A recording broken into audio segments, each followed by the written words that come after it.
International Steering and Sailing Rules. Section 2. Conduct of vessels in sight of one another.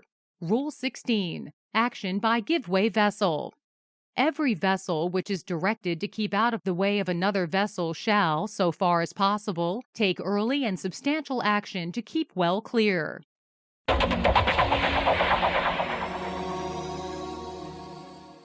Case in history. Gray Crossing. On June 17, 2017, by 0100, the Arleigh Burke-class destroyer USS Fitzgerald, on a course of 190 degrees at 20 knots, near the Aizu Peninsula and within sight of land, approached 3 ships from its starboard side. These vessels, the Wan Hai, ACX Crystal, and Maersk Evora, were eastbound through the Mikoto-shima vessel traffic separation scheme. The closest point of approach of these vessels and the USS Fitzgerald was minimal, with each presenting a risk of collision.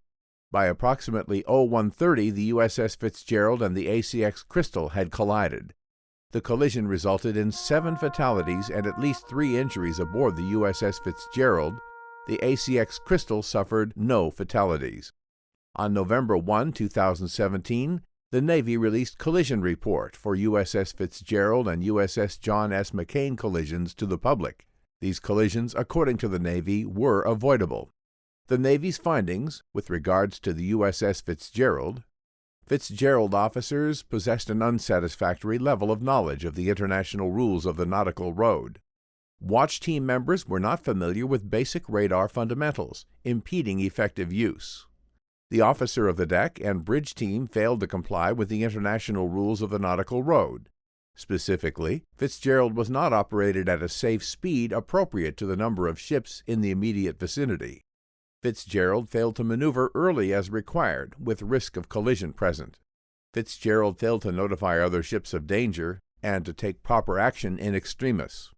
Watch team members responsible for radar operations failed to properly tune and adjust radars to maintain an accurate picture of other ships in the area. Watchstanders performing physical lookout duties did so only on Fitzgerald's left, port side, and not on the right, starboard side, where the 3 ships were present with risk of collision. Key supervisors responsible for maintaining the navigation track and positions of other ships were unaware of existing traffic separation schemes and the expected flow of traffic, did not utilize the automated identification system. This system provides real-time updates of commercial ship positions through the use of the Global Positioning System. Fitzgerald's approved navigation track did not account for nor follow the vessel traffic separation schemes in the area. This case offers some valuable lessons learned for all mariners and vessel operators. Most important is the necessity for effective communication.